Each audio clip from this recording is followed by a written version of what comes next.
75% reaction complete हो जाएगा तो रिएक्टेंट बचेगा कितना, 25% बचेगा।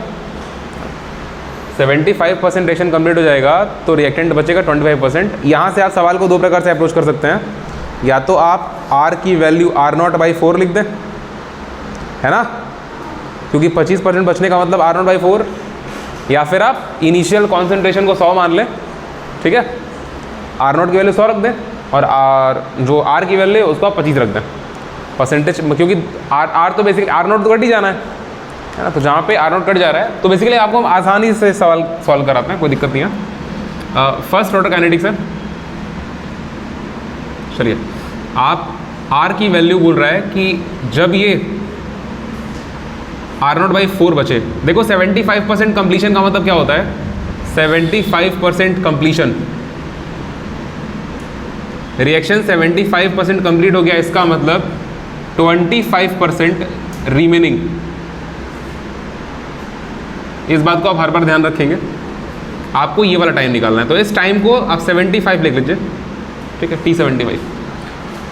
फॉर्मूला क्या बन रहा होता है, T बराबर 2.303 अपॉन में K, है ना, लॉग R0/R बनता है ना, R0 की वैल्यू तो R0 ही रहने दीजिए आप, और R की वैल्यू रखिए R0/4, तो ये जो 4 है ऊपर चला जाएगा, तो टाइम बचेगा 2.303 अपॉन में K इंटू लॉग 4 बचेगा। लॉग 4 की वैल्यू को आप क्या लिखेंगे, लॉग 2 के पावर 2, तो लॉग 2 के पावर 2 वाला 2 यहाँ आ जाएगा, कोई दिक्कत नहीं है ना। अच्छा, आपको इतने की वैल्यू याद है क्या, इतना इंटू लॉग 2 की वैल्यू 0.693 होती है ना, तो ये हो जाएगा 0.693 अपॉन में K इंटू ट्वाइस मतलब 2, तो 75%, थोड़ा यहाँ से देखो, 75% कंप्लीट होने में जो समय लग रहा है वो हाफ लाइफ का डबल है क्या, यही हाफ लाइफ होती है, बस में आ रही क्या, ये हाफ लाइफ का डबल है। आप चाहें तो इसका गुणा करके ऐसे लिख लें, बस में आ रही क्या, 3 दूनी 6 कर दो, 18 के से लगा 1 7 दूनी 12 13, 13.87, आप ऐसे भी कर ले, कोई दिक्कत नहीं है, 1.387, लेकिन आप इसको ऐसे लिखिए, ज़्यादा समझ में आ रही है, क्योंकि ये फर्स्ट ऑर्डर के लिए ना, ये फर्स्ट ऑर्डर के लिए है, ये फर्स्ट ऑर्डर के लिए है, ठीक है ना। अगला सवाल लिखो जरा, जो सॉल्व नहीं किया उसको सॉल्व करके आंसर ये लिखेगा, लेकिन उससे पहले अगला सवाल लिखो। अगला सवाल लिखो, calculate the time, calculate the time for 90% completion of a first order reaction, 90% completion of a first order reaction। लगाइए, लेकिन सवाल लगाइए,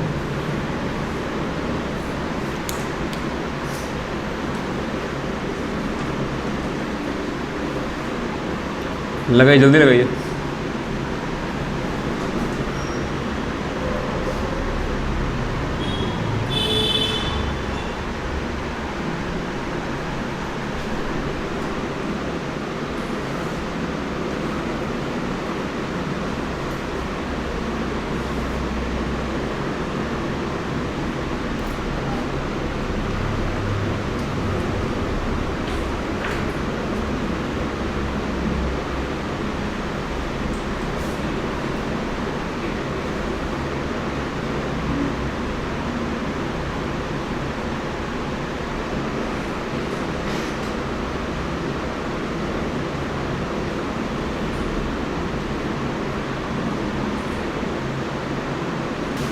हाँ जी, तो T 90% बराबर जो है 2.303 अपॉन में K, ये वैल्यू 1 हो जाएगी, तो ये आंसर आ जाएगा।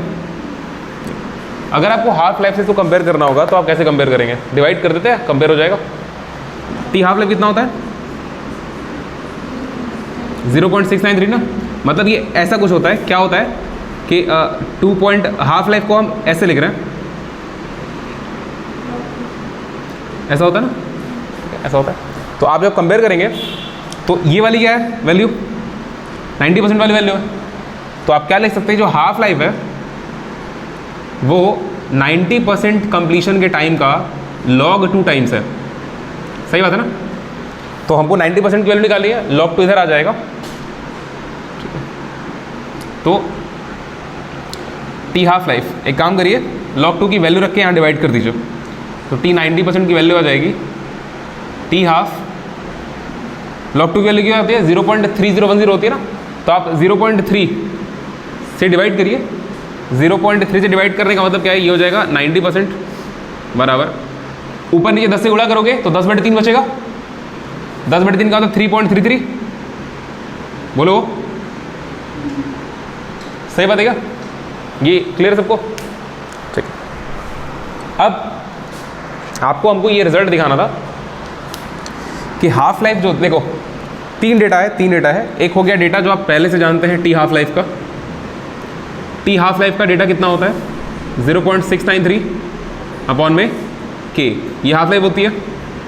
अगर आपसे पूछा जाए कि कोई फर्स्ट ऑर्डर का काइनेटिक्स है जिसका 75% रिएक्शन कंप्लीट होने में टाइम कितना लगेगा, आप बोलेंगे हाफ लाइफ का डबल, ठीक है। और अगर आपसे पूछा जाए कि 90% रिएक्शन कंप्लीट होने का टाइम कितना लगेगा, तो आप बोलेंगे 3.33 टाइम्स ऑफ हाफ लाइफ। आपको ये तीनों डेटा याद रखना है जब सवाल आपके सामने MCQ आएंगे, आपको ये तीनों डेटा, क्योंकि इन पर सवाल आते हैं और भर भर के सवाल आते हैं। इस डेटा पर सवाल इस पर भी आता है कि मतलब वो 99% पर भी सवाल आता है। आप 99% रिएक्शन कंप्लीशन का भी टाइम निकालेंगे, उसको भी लोग देख लेंगे। सवाल आएगा जिसमें आपसे कह देगा कि हाफ लाइफ रिएक्शन कितनी है, तो बताइए रिएक्शन का 90% कंप्लीट होने में कितना टाइम लगेगा। तो अगर रिएक्शन की हाफ लाइफ दे रखी है, अब मेरी बात समझो, अगर रिएक्शन की हाफ लाइफ दे रखी है कि हाफ लाइफ इतना मिनट है, तो उसके लिए आप हाफ लाइफ से क्या करेंगे, इनिशियल फॉर्मूला स्टैंडर्ड लगा के की वैल्यू निकालेंगे पहले। अरे करोगे तो ये ना, हाफ लाइफ दे रखी होती है तो आप हाफ लाइफ का फॉर्मूला अप्लाई करके यहाँ से, कहाँ गया भाई, ये हाफ लाइफ ये रहा ना, यहाँ से के की वैल्यू निकालोगे, फिर के की वैल्यू निकाल करके 75% के लिए सॉल्व करोगे इक्वेशन, बात मेरी क्या, फिर यहाँ से सॉल्व करो, के की वैल्यू रखो, फिर आंसर आएगा। 90% का सवाल आएगा तो भी वही काम करोगे, के की वैल्यू निकालोगे, पहले हाफ लाइफ की वैल्यू दी रहेगी उसको रख करके, फिर उसके बाद 90% के लिए सॉल्व करोगे। तो जो मोस्ट कॉमन सवाल बनते हैं वो सवाल 75% पर बनेगा, वो सवाल 90% पर बनेगा, और वो सवाल 99% पर बनेगा।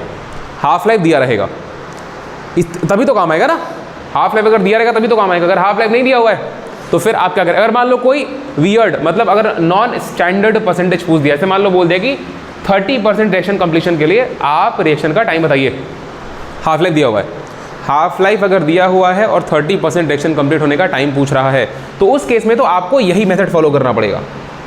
वो आपका हेल्प कर सकता है अगर सवाल वैसे आए जैसे जनरली सवाल आते हैं।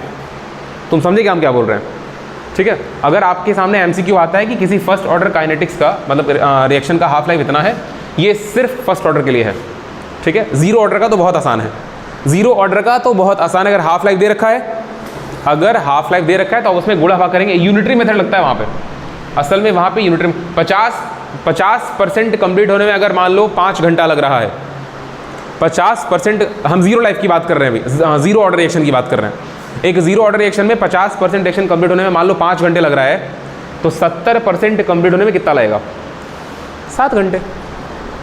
जीरो ऑर्डर एकदम सिंपल होता है, 50% का दे रखा है ना, तुम पहले 10% का निकाल लो, 50% में 5 घंटा, तो 10% 1 घंटा, तो 70% 7 घंटे। बात समझ आ रही क्या, 10% का 1 घंटा तो 70% का 70 घंटा, 7 घंटा ना, हाँ ठीक है। 10% का 1 घंटा, 70 का 70 घंटा, ऐसा नहीं ना, 7 घंटा। अगर मान लो तो वो समझ रहे हैं, वो एकदम स्ट्रेट है, जैसे आप मार्केट में सब्जी खरीदने जाते हैं वही डेटा जीरो ऑर्डर रिएक्शन में लग जाएगा। यहाँ पर आपको 3-4 स्टैंडर्ड डेटा ध्यान रखना पड़ेगा, ठीक है। चलिए 99% के लिए निकालिए, आप लिखिए, calculate the time for 99%, calculate the time for 99% completion, calculate the time for 99% completion of a first order reaction, of a first order reaction। 99% complete होगा, बताइए टाइम कितना लगेगा। 99% रिएक्शन कंप्लीट होने में 0 समय लगेगा। सवाल समझ रहे हैं आप लोग, हो जाएगा तो 1% मतलब बचेगा, तो R0 वगैरह कट जाएगा, वॉल्यूम पर आएगा। आप गणित सोच रहे हैं, आप लगा नहीं रहे हैं, लगाओ कॉपी पे। देखो पता है कभी कभी ना हम लोग ना डेटा देख के डर जाते हैं और अपना दिमाग उस दिशा में चला रहे होते हैं जिस दिशा में नहीं चलाना होता है। 99% में मतलब लॉग में 99 आएगा, अब 99 की वैल्यू कैसे निकालेंगे, कुछ बच्चे ये सोच के डर जाते हैं। कुछ बच्चों को लग रहा है 1% बचा, आर नॉट कट ही जाएगा, ऊपर 1 आ जाएगा, 1/1 बराबर 1 लॉग 1। अरे नहीं, ना ही 99 आएगा सवाल में, ना ही 1 आएगा, 100 आएगा, 100। हाँ सवाल में 100 आएगा एक जगह पे 4 पॉइंट से। अच्छा ठीक है देखते हैं, देखो हम लगा रहे हैं ना कितना आ रहा है,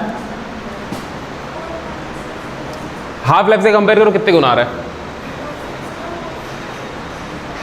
अच्छा कोई बात नहीं, यहां कर लेते हैं ना, एक ही बार हो जाएगा। चलो 99% कंप्लीशन के लिए देखो, 99% अगर आप कंप्लीट करेंगे रिएक्शन को तो समझो इसको लिखते हैं T99%। आर की वैल्यू कैसे डिफाइन करेंगे, 1% बचेगा, 1% रिमेनिंग। अब थोड़ा समझो, अगर आर नॉट को 100 मान लेते तो 1% नीचे लिखते, या फिर अगर आर नॉट को आर नॉट मान रहे हो तो आर नॉट का 1% कैसे निकालोगे, आर नॉट गुणे 1/100, आर नॉट गुणे 1/100 इतना बचेगा। अरे बात सुन आ रही क्या आपको, आप 1% बचाइए, 1 नहीं बचाइए। तो जब आप डेटा पुट करेंगे T99% बराबर 2.303 अपॉन में K, सही बात है क्या, आप लिखेंगे लॉग आर नॉट कट जाएगा, आर नॉट गया, आर नॉट बाई 100, ऐसे ही होता ना, आर नॉट लो, हाँ 100 ऊपर चला गया तो ये बनता 2.303 अपॉन में K लॉग 100, लॉग 100 का 10 स्क्वायर कर दे तो यहाँ 10 स्क्वायर मतलब 2 बाहर आ गया। अरे बोलिए, तो log 10 की वैल्यू 1, तो ये वाला फैक्टर 1 हो गया, इसको छोड़ दो। देखो 2.303 K जो था, 2.303 K ये रहा, ये हाफ लाइफ का कितना गुना था, 3.33 गुना था। अरे 90% की वैल्यू ही तो आई थी 2.323 K, ये हाफ लाइफ का कितने गुना है, कहाँ गया भाई, ये 90% की जो वैल्यू थी, मतलब कि 2.303 अपॉन में K हाफ लाइफ से 3.33 गुना ज़्यादा था, तो यहाँ पे 3.33 गुना ज़्यादा तो रहेगा ही। मतलब आप इसके जगह आप क्या लिख सकते हैं, 3.33 गुना हाफ लाइफ, और एक 2 यहाँ पर है, ये है, तो ये क्या बन जाएगा 6.66 गुना ऑफ हाफ लाइफ। अरे बोलो, अच्छा तुम क्या निकाल लिए, तुम T99% निकाल लिए, यह क्या 6.66 ऑफ हाफ लाइफ। ये समझ में आया ना, ये दिक्कत नहीं है ना, अरे लिखो मत, रुक जाओ, समझ आ रहा है ना। सुनो, हाफ लाइफ है ना ये इसका कितना है 2 गुना, ये इसका कितना है, अरे बाप रे बाप 3.33 गुना, और इसका 6 गुना।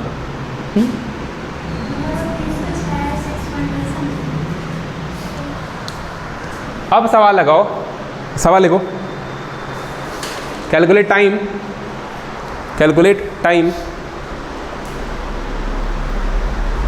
रिक्वायर्ड फॉर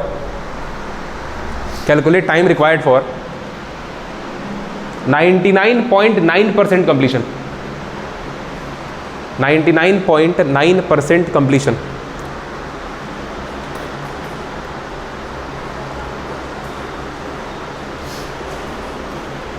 हो गया। देखो मान लो कि इनिशियली वो 100% था, 99.9 गया तो कितना बचा पहले ये निकाल लो परसेंटेज में, उसको 100 से डिवाइड करोगे, वही रिमेनिंग आएगा। लगा लो जल्दी, लगो।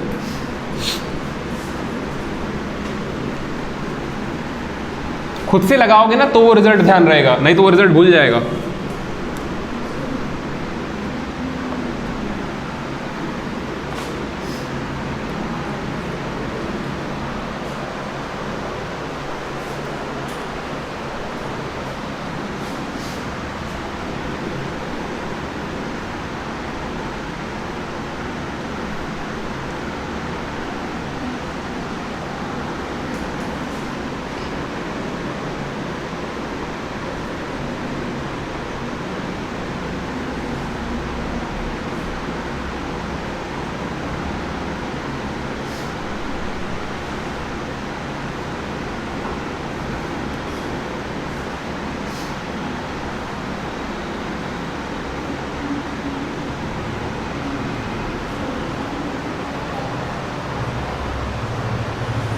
आया सर?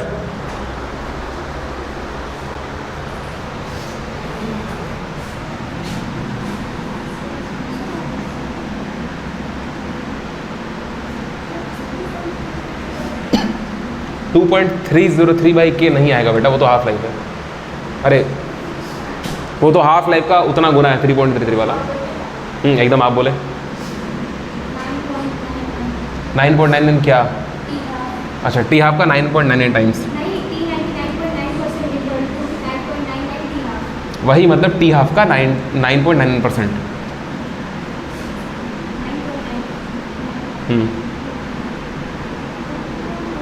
देखिए अगर 99.9% कंप्लीट हो जाएगा तो आपको लग रहा है 0.1% रिमेनिंग होगा? बोलो। तो अगर इसको आर के टर्म में लिखेंगे तो 0.1% किसका? आर नॉट का। आर नॉट का 0.1% है ना, ऊपर नीचे 10 से गुणा कर दो तो आर नॉट 10 से गुणा किए, ये तो 1 बन गया, नीचे 1000 आ गया। ये समझ में आया? 0.1% किसका 0.1% बच रहा है? आर नॉट का ना। तो आर जो बचा रिमेनिंग कॉन्सेंट्रेशन बराबर आर नॉट का मतलब गुणा मल्टीप्लाई 0.1%। अरे परसेंट का मतलब होता है पर का मतलब डिवीजन और सेंट का मतलब 100। जहां पर भी ये सिंबल लिखा हुआ है आप इसके जगह 1/100 लिख सकते हैं। बात सुन आ रही क्या? तो ये बना 0.1/100 क्योंकि 0.1% था ये, ऊपर नीचे 10 से गुणा किए तो ये तो 1 बन गया और नीचे 1000 हो गया, तो 1 लिखो ना लिखो बात बराबर है। तो रिमेनिंग कॉन्सेंट्रेशन कितना हो गया? R not by 1000। अब फॉर्मूला यूज करेंगे, टी बराबर 2.303 अपॉन में के इंटू लॉग, ब्रैकेट बनाओ, आर नॉट अपॉन में आर नॉट कट गया बट 1000 कट जा रहा है, सीधे 1 लिख दे रहा है, 1000 ऊपर जाएगा 10 टू पावर 3 बनेगा। तो ये बना 2.303 अपॉन में के इंटू 3 लॉग 10। ये तो फिर से 1 हो गया, 3 बचा। ये वाली चीज़ क्या आ रही है बार बार? ये वाली जो चीज़ है ना, ये कहाँ गया भाई? अच्छा मिटा दी है, कोई बात नहीं। ये क्या बोल रही हो? 99 बेटा कल लिखा होगा ना ये, हाँ ठीक है। देखो अगर तुम इसको 3 लिखते, 3 मल्टीप्लाई करने क्या आता है? 9.909.6 ऐसा था। ठीक है, हम क्या बोल रहे हैं कि इसको फिर से इसकी वैल्यू लिख देते हैं वहाँ पर, टी हाफ कितना गुना था ये? हाफ लाइफ का ट्वाइस था, है ना? अच्छा 3 अच्छा ये यहाँ 3 आ गया ना, हाँ बिल्कुल सही बात है। हाफ लाइफ इंटू 3.33 था इंटू 3, ये आएगा टी हाफ इंटू 9.9, सही बात है क्या? ये क्या निकाल रहे हैं आप? 99.9%। थोड़ा सा एक बात समझिए, जब आप 99.9% निकाले तो ये आया 9.99 हाफ लाइफ का। ठीक है, जरा ना इसको देखो ये 90% का डेटा देखो, 90% का डेटा का 2 गुना आ रहा है, ये 3 गुना आ रहा है। और इसी प्रकार से अगर आप ये निकालेंगे 9% तो आपको लग रहा है क्या आएगा? ये 4 गुना आएगा। बात में आ रही क्या? किसका 4 गुना? 90% वाले का। 90% वाला क्या है? टी हाफ का 3.33%। हाफ लाइफ मतलब 50% और 75% वाले में 2 का रिलेशन है, 50% और 75 वाले में 2 गुने का रिलेशन है। बात में आ रही क्या? 50% और 75% वाले में 2 गुने का रिलेशन है, मतलब 75% रिएक्शन कंप्लीट होने में कितना समय लगेगा? हाफ लाइफ का 2 गुना समय लगेगा। इन दोनों को अलग समझो, इन दोनों को आप एक साथ समझिए। मतलब इसको क्या लिख सकते हैं? इसको लिख सकते हैं कि सर जो 50% और 75% रिएक्शन कंप्लीट होने का रेशियो है वो कितना आएगा? 1/2 आएगा, आएगा ना 1/2। एक बात बताओ, 75% को होने में ज़्यादा समय लगेगा या 50% को होने में ज़्यादा समय लगेगा? 75 को कॉमन सेंस की बात है ना, तो 75 वाले के सामने 2 रहेगा और इसके सामने 1 रहेगा। तो एक रिलेशन तो आप ऐसे ध्यान रखें, हाफ लाइफ का फॉर्मूला तो आपको पता ही है 0.693/k। एक रिलेशन आप इसको ध्यान रखें, यहाँ से 75 का डेटा निकल सकता है अगर हाफ लाइफ दियो तो। हाफ लाइफ से 75% कंप्लीशन का टाइम निकालने के लिए आपको कुछ नहीं करना है, बस इसको डबल कर देना है। और एक डेटा ये समझो 90, 99, 99.9 वाले, ये सब यहाँ 9 नहीं है, यहाँ भी 9 नहीं है, जहाँ 9 है वहाँ से स्टार्ट कर रहे हैं। सबसे सिंपल 90, 90, 99, 99.9, 99.99, 99.99999, बात समझ आ रही क्या? क्योंकि यहाँ पर आप जितना 9 लगाएंगे रिमेनिंग में नीचे उतना ही 0 आ जाएगा, वहाँ पर जितना भी 9 लगेगा यहाँ पे उतना ही 0.001 बनेगा, और जब गुणा करेंगे तो नीचे उतना ही 0 आ जाएगा, ऊपर ले आएंगे तो 10 का पावर उतना ही बढ़ जाएगा। 10 का पावर जितना बढ़ेगा वो पावर कहाँ आ जाएगा, बगल में आ जाएगा। अगर यहाँ पर 99.99% रहता तो यहाँ पे 0.01 होता, 0.01 के लिए आप 100 से गुणा करते, नीचे 10⁴ आता, वो ऊपर जाता तो यहाँ 3 की जगह 4 बगल में आता। बस मेरे आप 9 बढ़ाते चले जाएंगे और ये रिलेशन बढ़ते चला जाएगा। तो अगर इसको लिखा जाए तो क्या ऐसे लिख सकते हैं, इसी वाले चीज़ को, इस वाले चीज़ को समझो, क्या तुम इसको ऐसे नहीं लिख सकते हो क्या कि सर ये 2 गुना है 90% का, ठीक है, और ये वाली चीज़ 3 गुनी है 90% की, ये वाली चीज़ जो भी आएगा 4 गुना होगा, पर इस तरीके से आप बढ़ते चले जाएंगे। बात में आ रही क्या? तो ये वाला थोड़ा सा डेटा इंपॉर्टेंट है, अब इसको ध्यान रखिएगा।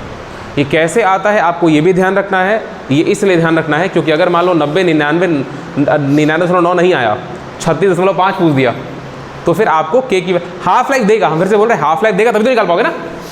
अरे हाफ लाइफ देगा तभी तो इस के की वैल्यू आएगी भाई, ठीक है। सवाल में तो के की वैल्यू निकालनी पड़ेगी आपको, कल एक सवाल इस पर हो चुका है। आप पहले के की वैल्यू निकाले थे, फिर सवाल में रख करके आप टाइम निकाले थे। बात समझ आ रही क्या? ठीक है जी, तो आप लिख लीजिए, उस बात को लिख लीजिए, यहाँ से उतारना है जल्दी उतारिए और उस बात को लिख लीजिए आप। वो रिलेशन एक जगह लिखना साइड में ज़रूर, 50/75 का।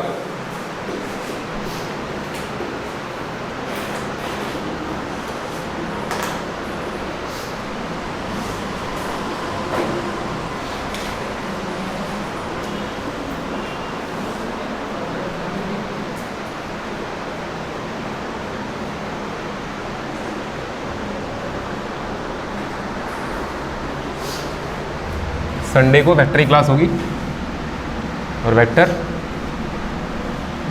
ख़त्म कर दिया जाएगा उस दिन, एक ही क्लास। प्रियांशु शर्मा, संडे को वेक्टर का 1 शॉट चलेगा। ठीक है। नहीं, पूरी थ्योरी प्रॉपर पढ़ानी पड़ेगी क्योंकि 11th वाले भी ना।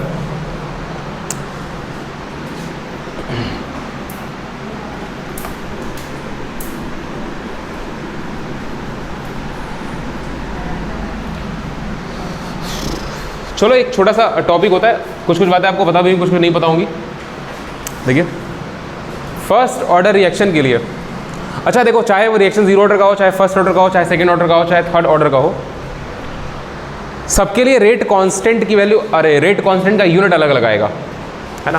क्योंकि फर्स्ट ऑर्डर के रिएक्शन में R बराबर K, उसके बाद मतलब अगर आप इंटीग्रेटेड रेट इक्वेशन की बात करेंगे तो इंटीग्रेटेड रेट इक्वेशन में किसी में कुछ आएगा, किसी में कुछ आएगा रेट कांस्टेंट की वैल्यू। जैसे हाफ लाइफ को ही देख लो, सबकी हाफ लाइफ अलग अलग आ रही है ना, और हाफ लाइफ से अगर आप K का यूनिट निकालेंगे तो अलग अलग आ जाएगा, ठीक है। तो रेट कांस्टेंट का यूनिट निकालने के लिए आपको एक फॉर्मूला है। अब रेट कांस्टेंट का यूनिट के ऊपर थ्योरेटिकल सवाल नहीं आएगा, आना को छोटा सा आएगा MCQ की रेट कांस्टेंट का यूनिट बताइए। आपके पेपर में, हाफ ईयरली पेपर होगा ना, तो आपके पेपर में ये आ सकता है कि हाँ ठीक है, रेट कांस्टेंट का यूनिट बताइए आप, और 1 नंबर का सवाल आ जाएगा MCQ में। तो अब आप वहाँ पे जाकर के पूरा इक्वेशन डिराइव नहीं करेंगे ना, अगर आप इक्वेशन भूल जाते हैं तो, हालांकि भूलना नहीं है। देखो, एक वेरिएबल इक्वेशन होता है, यूनिट ऑफ रेट कांस्टेंट,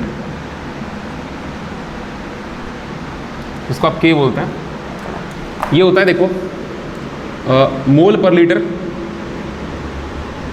के power 1 - n into second inverse ना, ये इक्वेशन होता है।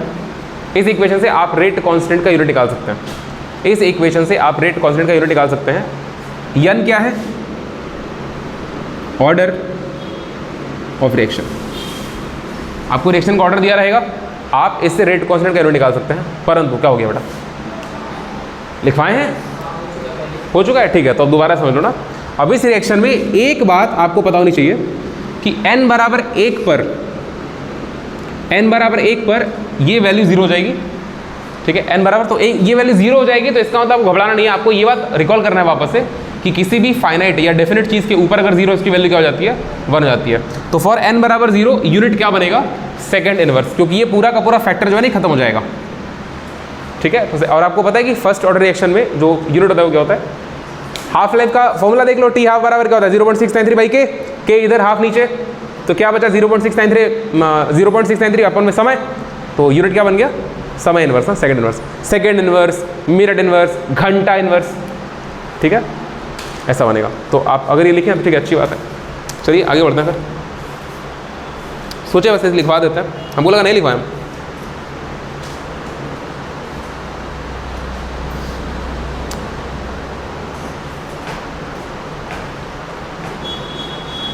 हाँ जी, हाफ लाइफ का ग्राफ बनाते हैं, हेडिंग लगाइए, हेडिंग लगाइए, graph of half life versus concentration, graph of half life versus concentration.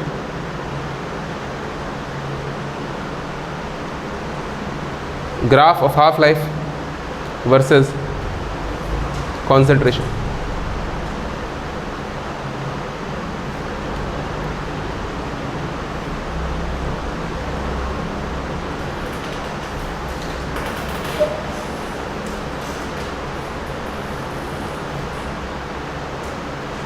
बना लेंगे आप ग्राफ बना लेंगे क्या,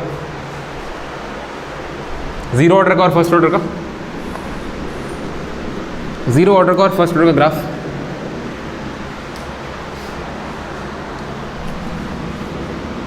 यहाँ जीरो ऑर्डर का बनाते हैं, यहाँ फर्स्ट का बना लेते हैं। ये हाफ लाइफ है, टी हाफ, और ये कॉन्सेंट्रेशन है, ठीक है।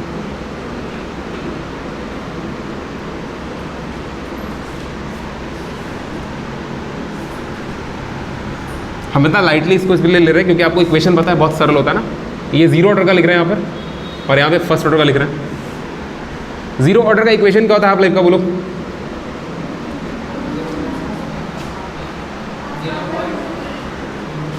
आर नॉट अपॉन में 2k, और इसका क्या होता है हाफ लाइफ का 0.693 बाई के तो कांस्टेंट ही होगा, बस मेरी के तो कांस्टेंट ही होगा। बनाइए खुद से, प्लॉट करिएगा, ट्राई करिए हाफ लाइफ और कॉन्सेंट्रेशन ग्राफ, फिर हम प्लॉट करते हैं। कॉन्सेंट्रेशन हो रहा है, कॉन्सेंट्रेशन का मतलब आर नॉट नहीं, वो तो इनिशियल कॉन्सेंट्रेशन कांस्टेंट है। ग्राफ कांस्टेंट के बीच में ड्रॉ नहीं करते ना, वेरिएबल्स के बीच में ड्रॉ करते हैं। करिए, जल्दी करिए।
अरे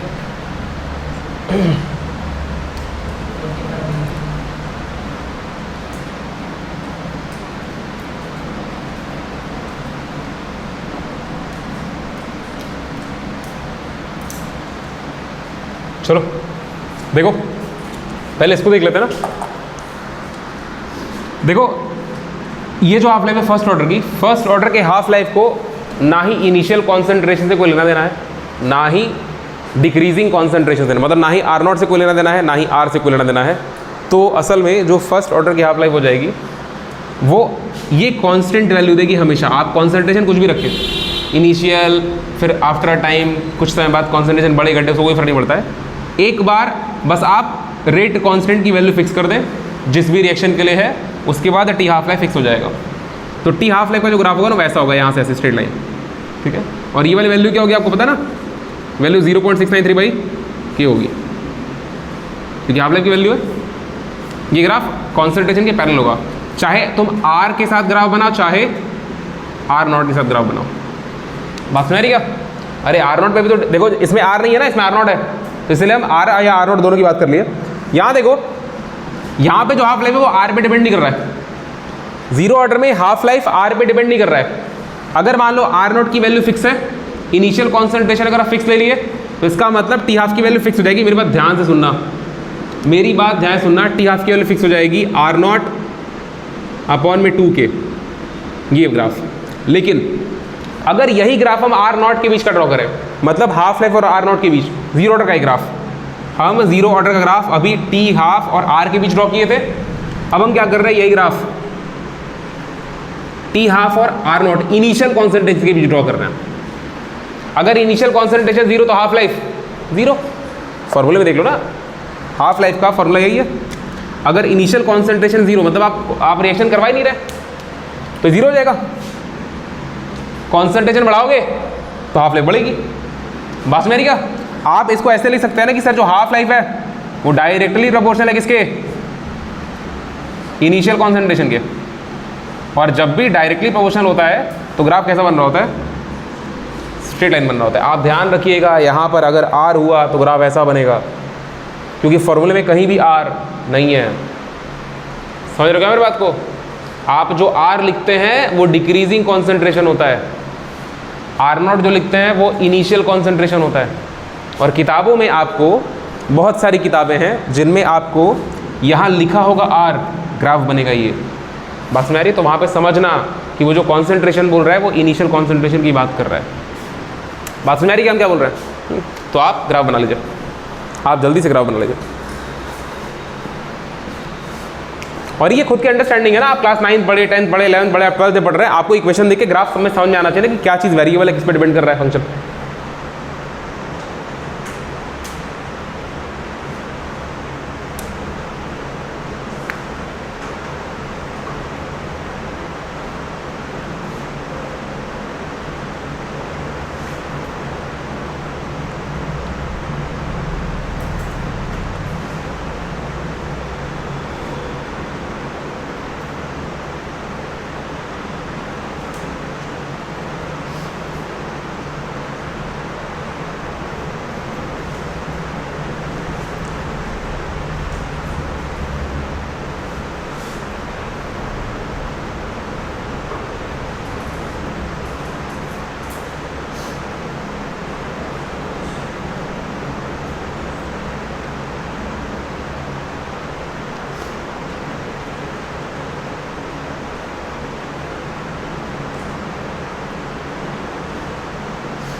हो गया?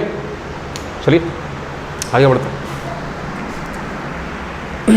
बाकी जो इक्वेशन तुम जानते हो, सारे के सारे ऑर्डर का, जीरो ऑर्डर का अलग इक्वेशन है, फर्स्ट ऑर्डर का फर्स्ट ऑर्डर का अलग इक्वेशन है। तो उन सारे इक्वेशन में से किसी का कोई भी ग्राफ पूछ लेगा, वो ग्राफ आपको बनाना पड़ेगा। टाइम के साथ ग्राफ पूछ सकता है कॉन्सेंट्रेशन का ना, तो वो ग्राफ आपको पता है। वो ग्राफ आप पहले, तुम ग्राफ बनाए हो ना, उस पर तुम पहले ग्राफ बना भी चुके हो। चलिए हेडिंग लगाइए, हेडिंग लगाइए, collision theory, collision theory, COLLISION, COLLISION SION, collision theory.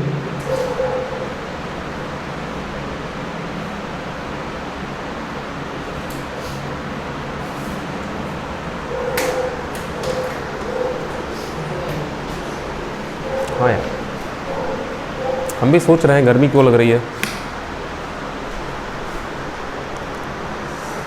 देखो कोलिजन थ्योरी क्यों पढ़ना होता है, क्योंकि कोई भी रिएक्शन जब हो रहा होता है, तो रिएक्शन होने का मतलब है रिएक्शन तभी होगा जब रिएक्टेंट के पार्टिकल्स आपस में आके कोलाइड करेंगे।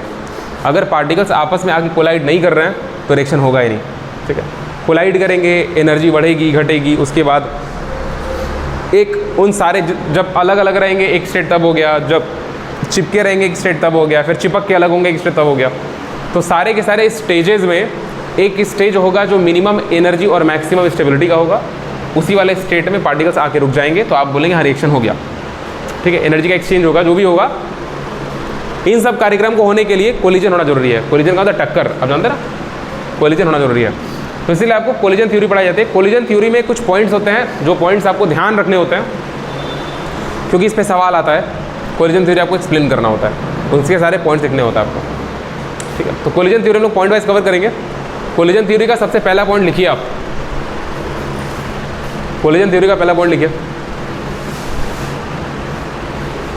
लिखिए for a reaction to occur, for a reaction to occur, for a reaction to occur, the reacting species, the reacting species must collide, the reacting species must collide with one another, the reacting species must collide with one another,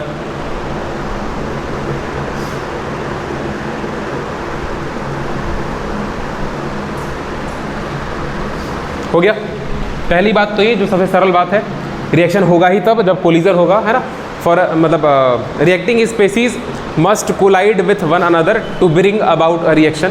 कोई भी reaction, अरे बस कहाँ लिख रहे हो भाई, अरे अच्छा हम उसी बात को दोहरा रहे हैं, ठीक है। तो रिएक्टिंग स्पीसीज जो है वो कोलाइड होंगी तभी रिएक्शन होगा।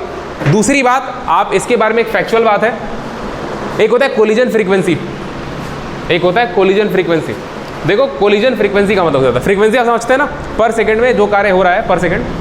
लेकिन यहाँ पर आपको दो बातें ध्यान रखनी है, एक तो पर सेकंड वाली बात और एक पर यूनिट वॉल्यूम की बात।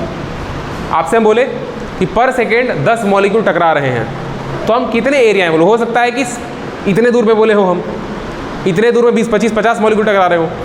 तो कोलिजन फ्रीक्वेंसी क्या होता है, the collision per second per unit volume, the collision of reacting species, obviously reacting species टकराएंगी, the collision of reacting species per second per unit volume, इसको बोलते हैं collision frequency.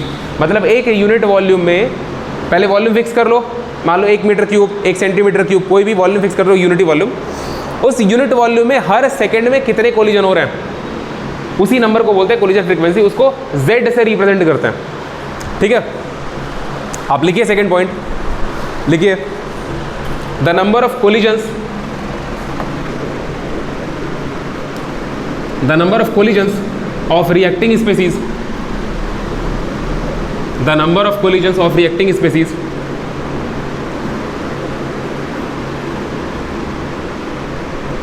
per second per unit volume, per second per unit volume,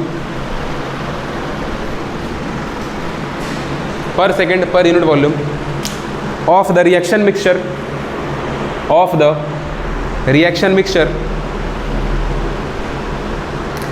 is known as collision frequency, is known as collision frequency। Bracket में लिखिए capital Z,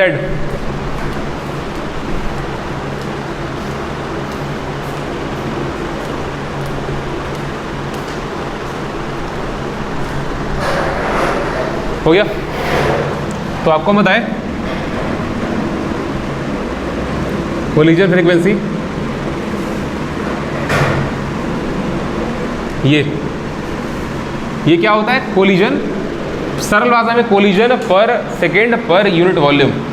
इसका volume reaction mixture का volume, ठीक है।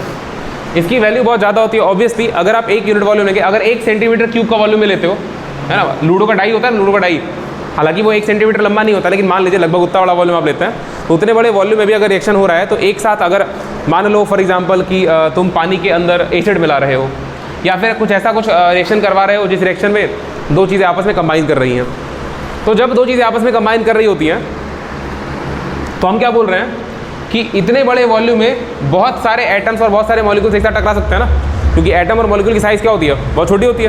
बात समझ आ रही क्या? तो इतना ये साइज़ उनके लिए बहुत बड़ी हो गई। बात समझ आ रही क्या? तो जनरली क्या होता है कि इसकी जो वैल्यू होती है ना, इसकी वैल्यू ये बहुत हाई ऑर्डर की होती है। ऑर्डर मतलब वो ऑर्डर ऑफ रिएक्शन वाला नहीं, हाई ऑर्डर का मतलब बहुत हाई डिग्री, ठीक है। इसकी जो वैल्यू होती है 10⁻25 से लेके 10⁻28 के ऑर्डर की होती है। 10⁻25 मतलब कि कितने कोलिजन्स पर सेकंड, एक के आगे 25 जीरो लगाओ, इतने कोलिजन्स ना, हो सकता है, कोई दिक्कत नहीं, हो सकता है, कोई दिक्कत नहीं, है ना। अरे आपको पता ना कि 1 मोल अगर कार्बन एटम है तो उसका मतलब कितने एटम्स होंगे आप जानते हैं? 10⁻23, 6.022 10⁻23, तो 10⁻23 कार्बन एटम 1 मोल में होता है। और 1 मोल कार्बन कितना ग्राम होता है? 12 ग्राम। 12 ग्राम कार्बन थोड़ा ही तो हुआ। अब 12 ग्राम कार्बन ले लो और 12 ग्राम ऑक्सीजन ले लो, बस मेरी क्या CO2 बना लो। 12 ग्राम ऑक्सीजन ले लो, मतलब ऑक्सीजन 32 ग्राम ले लो और आप मिला के CO2 बना लीजिए, तो आप समझ ना बहुत सारे पार्टिकल्स हो गए ना। मतलब वो ऑर्डर सही बात है, वो डिफाइंड ऑर्डर है, सही ऑर्डर है, ये बिल्कुल वेरीफाइड ऑर्डर है। तो आप लिखिए, अगला पॉइंट लिखिए, अगला पॉइंट लिखिए आप, the value of collision frequency, the value of collision frequency is very high, the value of collision frequency is very high, that is of the order,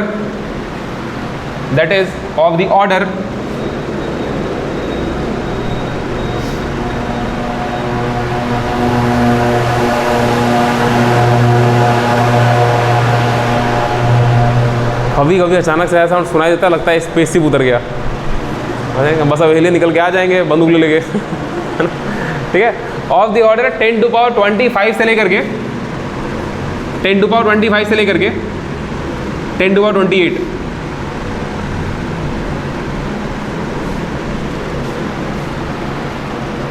in case of binary collision, in case of binary collision मतलब 2 चीज़ें आपस में टकराएं, ठीक है। अब 3 चीज़ें एक साथ टकरा जाएंगी तो फिर उसका संभावना कम हो जाएगा ना, आप समझ रहे हैं? 3 चीज़ें एक साथ टकराएं, इसकी संभावना घट जाती है। आप मॉलिक्युलैरिटी के टाइम पे पढ़ेंगे ये बात ना। तो इन केस ऑफ बाइनरी, अगर 2 चीज़ें एक साथ टकरा रही हैं तो उस केस में अगर आप यूनिट वॉल्यूम की बात करें तो उतना चला जाएगा। समझ रहे क्या मेरी बात को? समझ रहे? अगला पॉइंट लिखिए, अगला पॉइंट लिखिए, एवरी, ये बहुत इंपॉर्टेंट पॉइंट है ना, बहुत ज़्यादा जरूरी पॉइंट है। Every collision does not bring a chemical change,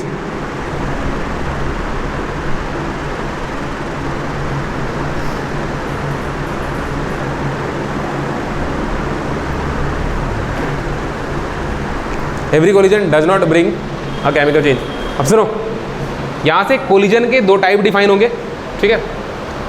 और जो पहला टाइप होगा वो ज़्यादा जरूरी, क्या वही जरूरी है, उसको बोलते हैं इफेक्टिव कोलिजन, ठीक है। और आप पे जो सवाल आता है कोलिजन थ्योरी पे, वो इफेक्टिव कोलिजन डिफाइन करने के लिए आता है कि डिफाइन करिए व्हाट इज इफेक्टिव कोलिजन। तो सवाल आता है इफेक्टिव कोलिजन थ्योरी, है ना। कई बार आप इस टॉपिक को जो भी पढ़ा रहे हैं इसको आप इफेक्टिव कोलिजन थ्योरी के नाम से पढ़ते हैं, ठीक है, इफेक्टिव कोलिजन थ्योरी। अब मेरी बात समझो, अगर मान लो इतने सारे बाइनरी पार्टिकल्स टकरा रहे हैं ना, मतलब 2 पार्टिकल्स का पेयर टकरा रहा है, तो हर पार्टिकल चिपक करके एक प्रोडक्ट बना लेंगे, ये जरूरी नहीं है, ठीक है। क्योंकि प्रोडक्ट बनाने के लिए बहुत सारे फैक्टर इन्वॉल्व होते हैं। पहली बात तो है कि सही एक्सिस पे टकराने चाहिए। आपको पता है ना बॉन्ड फॉर्मेशन, ऑर्बिटल कैसे बॉन्डिंग करता है वो क्लास 11 पढ़ाई है ना।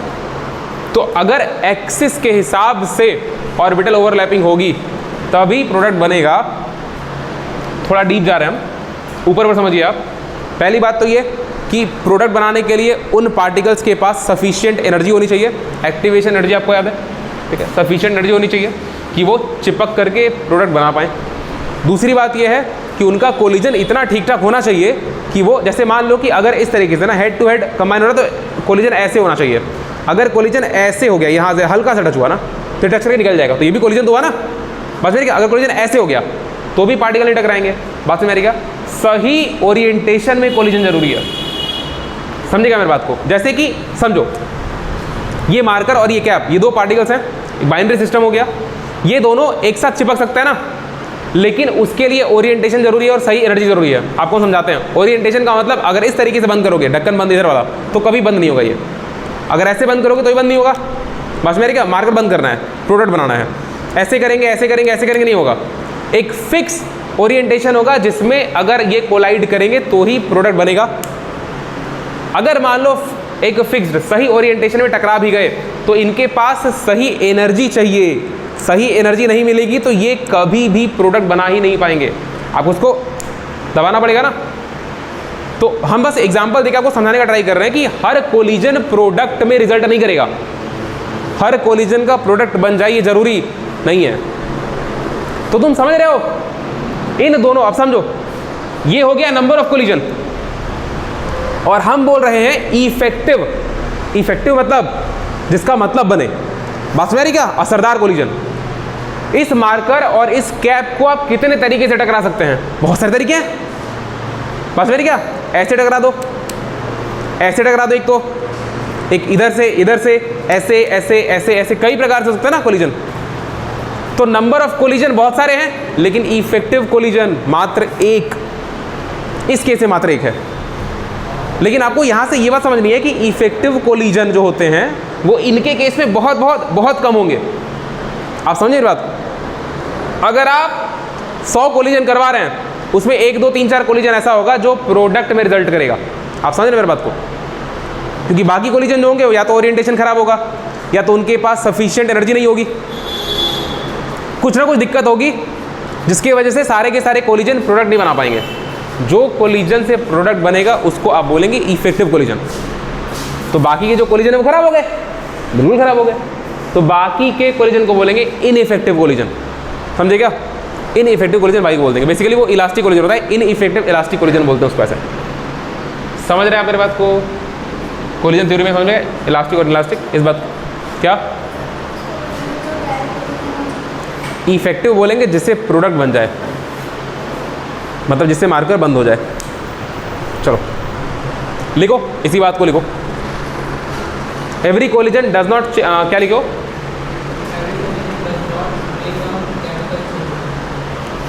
हाँ लिखो, उसी के आगे लिखो the collisions that actually produce the collisions that actually produce the product, the collisions that actually produce the product are called, the collisions that actually produce the products are called effective collision.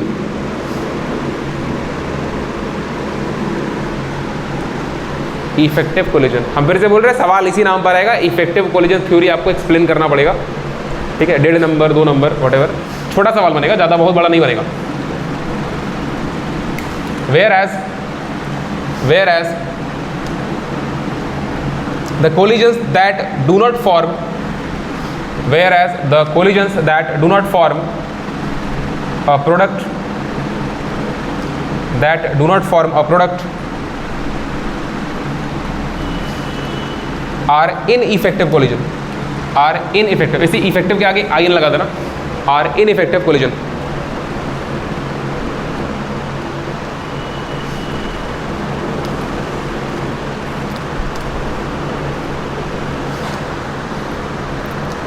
हो गया? उसी में आगे लिखिए, नहीं उसी में आगे मत लिखिए, अगला पॉइंट लिखिए। लिखिए the number of effective collisions, the number of effective collisions, the number of effective collisions are, the number of effective collisions are few, FEW बहुत कम, are few as compared to the total number of collision, as compared to the total number of collisions.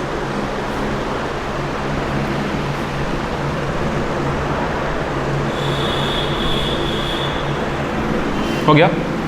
इसी में आप एक और बात लिखो, चाहो तो उसी में लिख लो, चाहो तो अगला पॉइंट करके लिख लो। लिखो द रिएक्टिंग स्पेसीज कॉमा लगाओ after inelastic collision, the reacting species after inelastic collision, inelastic collision, फिर कॉमा लगाओ, get dispersed DISPERSE,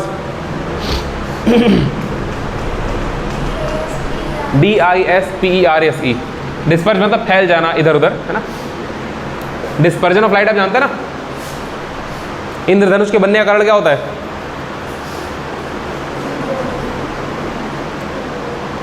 क्या बोल रही हो, क्या बोल रही है? रेनबो के बनने की वजह क्या होती है? कौन सी घटना होती है?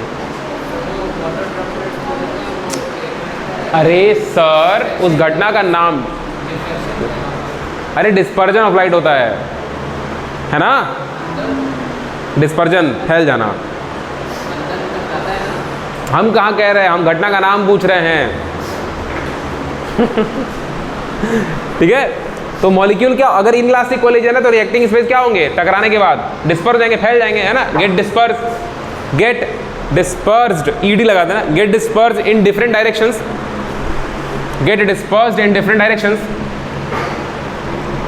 With different velocities, with different velocities.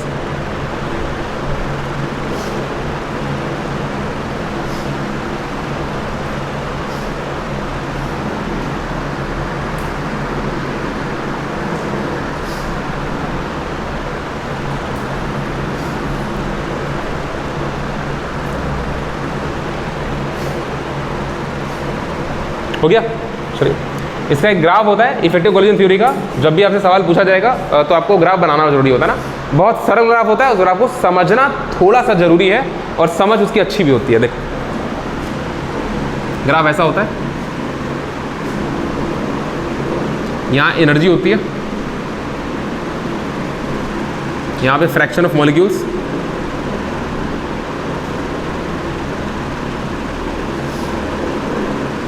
Fraction of molecules,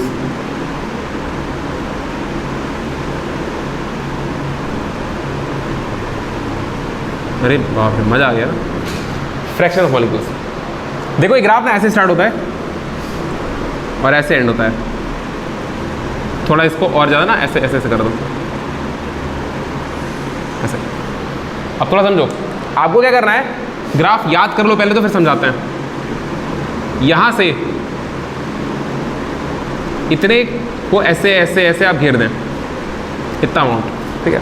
देखो ये ग्राफ ये बताता है कि किस टाइप के पार्टिकल्स कितने ज़्यादा होंगे। ये जो पार्टिकल्स है ना, ये वो पार्टिकल्स हैं जो इफेक्टिव कोलिजन परफॉर्म करवाएंगे। बात में क्या, मॉलिक्यूल्स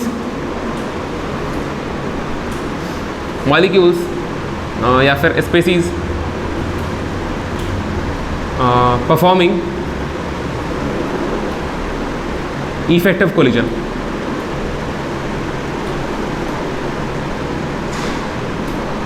इतने सारे पार्टिकल्स हैं जो इफेक्टिव कोलिजन परफॉर्म करेंगे। अब समझिए मेरी बात को, इनको यहाँ क्यों बनाया जाता है? क्योंकि इफेक्टिव कोलिजन परफॉर्म करने के लिए आपको दो बात ध्यान रखनी होती है। पहली बात कि जो पार्टिकल इफेक्टिव कोलिजन परफॉर्म कर रहे होते हैं उनकी संख्या बहुत कम होती है। बस मेरी क्या, तो देखो पार्टिकल्स की संख्या तो यहाँ भी कम है, यहाँ तो बहुत ज़्यादा हो गई ना।